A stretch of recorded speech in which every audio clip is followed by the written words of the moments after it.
M'a dit merci avec tous ces amis qui toujours prennent temps pour regarder vidéo yo et tout le monde qui toujours ban mi un like. Pas oublier pour nous abonner, faire commentaire, aimer vidéo yo et partager. Eh bien, nous connaissons pour le moment Chantal jeune en pile critique, Père Jojo même c'est bracalé à bali dans Facebook là parce que Chantal Van Kaila yo même fait connaître Chantal Van Kaila Père Jojo pas de connaît. Malgré Père Jojo démenti yo. Anse Carol dit ou ka wè Père Jojo c'est un monde qui tourmenté.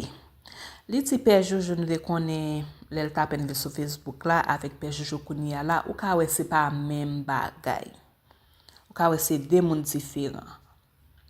Parce que li dit Père Jojo jouer en pile monde. C'est comme si c'est ça li fait la payer. Li dit tout ça ou fait dans la vie gen conséquences yo. En tout cas moi pas le quitter nous tande. Même pharmacie à plein, gangan à plein, mambo à plein. C'est pour question de Chantal à Père Jojo, c'est question de économie qui disgrade. Moi comprends que Père Jojo sont monde qui allait au-delà. Père Jojo sont monde qui tourmentait. Gan pile bagay leur fait ou supposé prêt pour payer des conséquences. Period. Et une raison Carol plus pas dans l'an sur ces gros artistes Facebook. Parce que m'pa prele travail ou, m'pa prele mari ou, m'pa prele madame ou, m'pa poster petit tout, m'pa gen genre de bail ça m'vinn faire sur les réseaux sociaux. Ou moun qui doit venir leur font tenter puis m'pa me faire analyse. Mais la question que pour me prendre petit tout pour me poster, pour me prendre mari pour me le travail pour me faire perdre, m'pa faire genre de bagay ça yo. Parce que me connais genre de bagay ça yo, il y a des prix à payer. You do it today, you're gonna pay for it tomorrow. So therefore, I don't do those crap for nobody.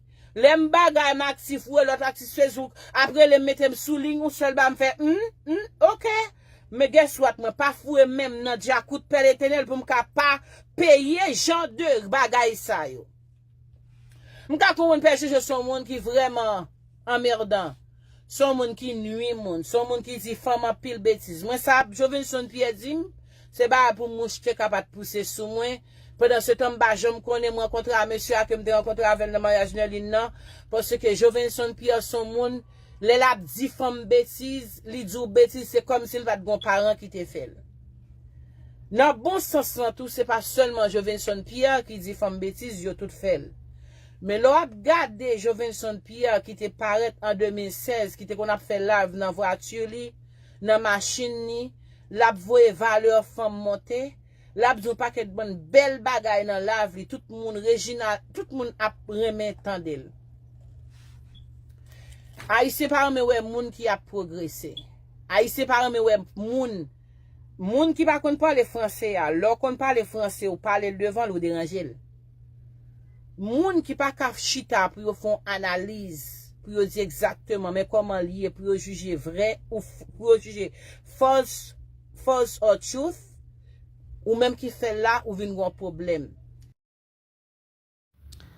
Ok, nous sommes peut-être pas, non? Li dit Père Jojo dit en pile femme dans Facebook la bêtise.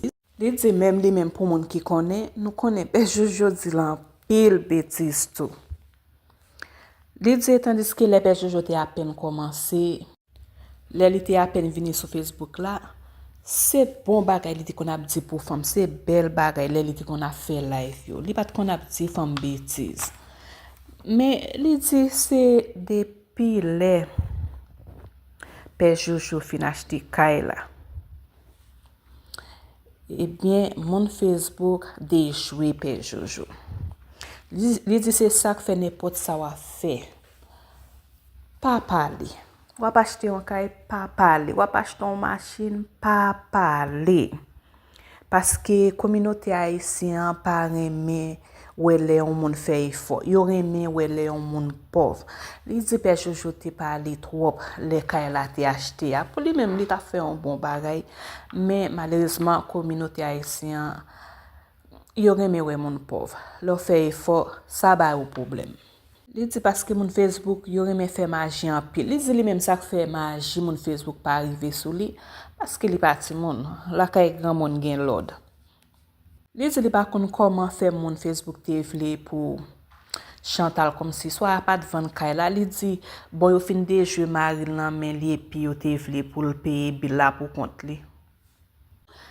Li di pou moun kap pale Chantal mal yo, li di pa gen yon femme ki tap gen yon nèg tankou Jean-Père Jojo vini ya la ki pa tap gen tan bay nèg la yon let divorce. Li di c'est à cause de bouche Père Jojo yo déjoué li. Parce que j'aime te di nou avant, ces gens communauté haïtien ya, yo pa joué. Ça fait n'importe ça va faire, sou ka ken bilan secret. Li di pou haïtien de pou gen nan men ou se pi go ennemi yo. Li di se depi le ou achete kay la moun Facebook tourmente Père Jojo. Depuis qu'elle a acheté la vie Chantal commence misérable pour juste li vendre kay la. Li di mon Facebook pas supposé faire ça, li di même si yo pas remen Père Jojo, yo pas supposé de jouer li comme ça. Li di tant que li même s'il nan compte avec yon moun, ça pas une raison pour la déjouer moun nan, pour la faire magie pour tirer moun nan, même mon Facebook ouais ça différent. Li di magie arrivé seulement sous Père Jojo, li pas arrivé sous Chantal. Li di s'il était arrivé sous Chantal, Chantal t'a juste quitté kay la perdu, mais nous ka ouais li pas quitté ça fait, li vend kay la, li payer banque lan ça supposé, bay banque lan et puis ça rete pour li. Rete pour li, elle dit Chantal pas un grand monde, Chantal toujours jeune, même Jean li te fait tête li travail avant, li te acheté kay la, li ka toujours fait même bagay la encore, li fait tête li travail encore, li acheté un l'autre kay. Li di la gade Père Jojo kouni a la bagay la fait mal parce que li songe Père Jojo li te konnen l'el ta pen vin sur Facebook la. Li di côté tant kou grand moun Père Jojo côté famille yo ta supposé faire un bagay mais nous connaissons pas première fois Père Jojo comme ça famille kon fait ça ou gen pour yo faire. En tout cas, c'est un pile.